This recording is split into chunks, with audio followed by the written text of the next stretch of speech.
Welcome to Black Spring. Today, I bring you a staggering expose and testimony. Whether you are pro-life, pro-choice, you might find these accounts shocking. I'd like to thank everyone for joining me on this segment of Black Spring with Autumn. Now, this comes from the source lifenews.com.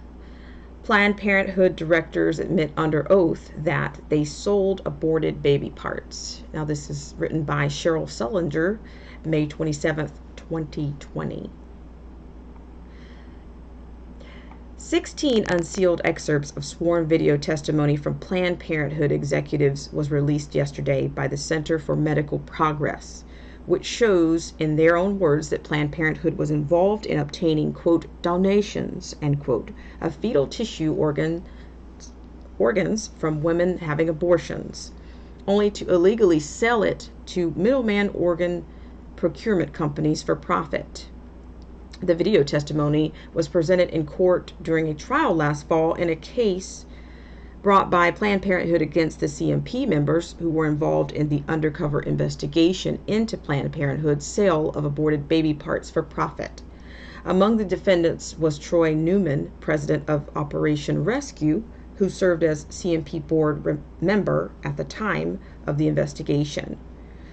Quote, from the beginning, we have been prevented from discussing evidence incriminating to Planned Parenthood due to a gag order issued by the court.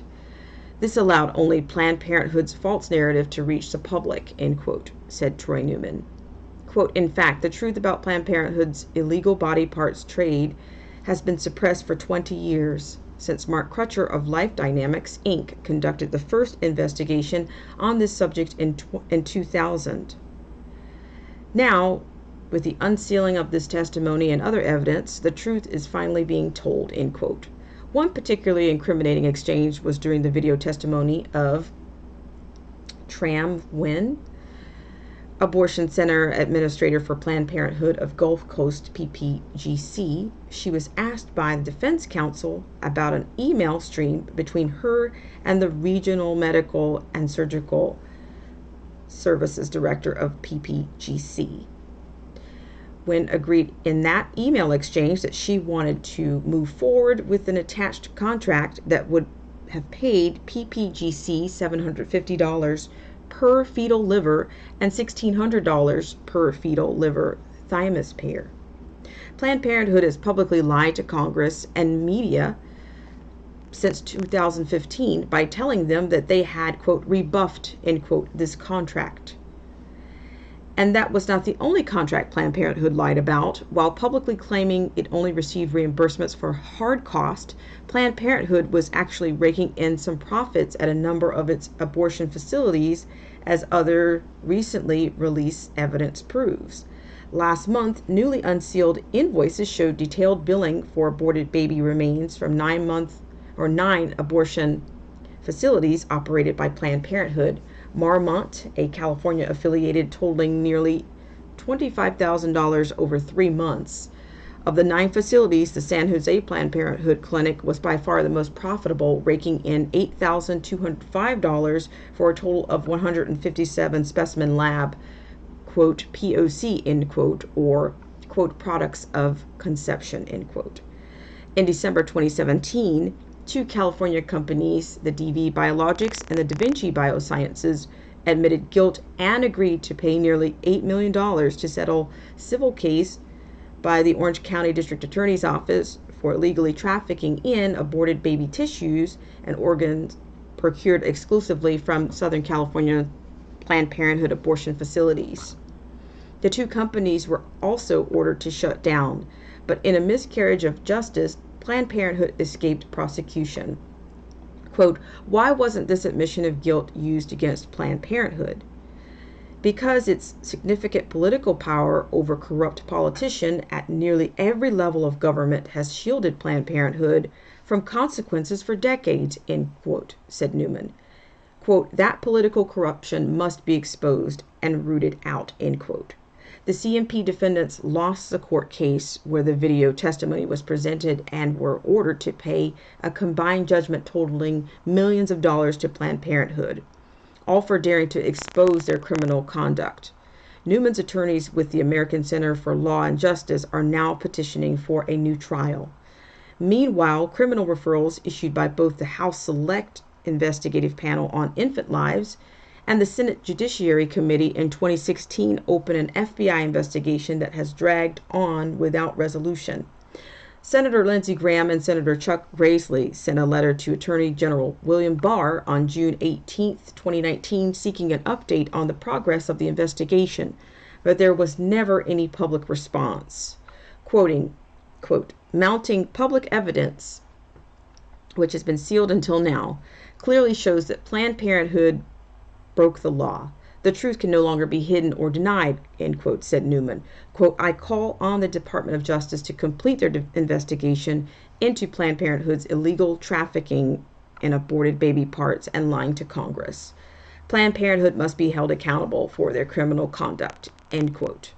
In addition to the testimony from Tram Nguyen, the newly released videos show excerpts of testimony from the following witnesses: Dr. Deborah Nucatola, former Senior Director of Medical Services, Planned Parenthood Federation of America; Dr. Mary Gator, former Medical Directors Council President; Dr. Dorothy Ferguson, former Chief Medical Officer, Planned Parenthood Marmont; Linda Tracy, Advanced Bioscience Resources, who provided the third-party testimony about Planned Parenthood contracts. I would like to now take you to an excerpt from the testimony. I'd like to thank everyone for joining me on this segment of Black Spring. Okay, so it's frame 21536. You mentioned you had 8 cases the day before. You knew exactly what they needed, and you had a huddle at the beginning of the day with the technician. Did you hear that? I did. The video speaks for itself. And what exactly did you mean in that conversation right there? That I had a huddle at the beginning of the day. What are you asking me? You had a huddle with who? The technician? I just said yes. Okay, and you looked through the files to see, you know, you said some of them had more lambs than the other. You mean laminaria? I didn't look through any files. Okay, so how did you determine, how did you know when you had the huddle which cases were the ones, the fetal tissue cases? No, I knew we were going to have 8. I won't know until the chart is in the room which one is a donation and which one isn't. I don't go and look at all the charts at the beginning of the day. So why don't you describe the process that you're talking about here? You have the huddle at the beginning of the day with the technician. Yes. And what does she tell you during the huddle? She tells me what tissue she's looking for that day. So she says, I need 8 livers, or I need, 3 hearts, that kind of stuff. And then what do you do after that? So I don't think she ever told me a number. I think she would say things like, I need liver, or I need heart. Okay. I would keep that in the back of my mind, and if I saw that tissue while I was doing the procedure, I would put it aside for her. So, and you're talking about procedures where the patients were already consented for fetal tissue? Correct. Because that would be flagged in the file. It states the record. Most of the charts would have some kind of flag that I could see, yes, that it was a tissue donation patient. I'd like to thank everyone for joining me on this segment of Black Spring.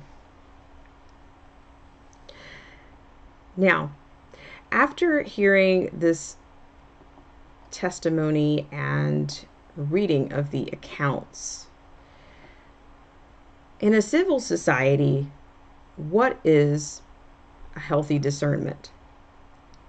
They call the program Planned Parenthood. With a little positive reinforcement, is it possible that we may have been confused to the point of deception?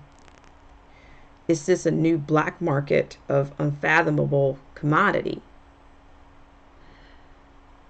And my final tag, under the land or under the law of the land, does the U.S. Congress have the right to collect taxes to support this black market or justify its end under the provision of general welfare in the United States? What does Congress know about this industry? Why has a faction of Congress fought to maintain the availability of such an industry during a pandemic? Once again, I'd like to thank everyone for joining me on this segment of Black Spring with Autumn. Let me know what you think in the comments. What are your concerns? I mean, is this just another crime against humanity? Is this another shadow industry that's laced with politicians and corruption? Or is this more a question of liberty, freedom of choice? Let me know what you think. If you would like, unlike, subscribe, or share, all of that helps with feedback on Black Spring.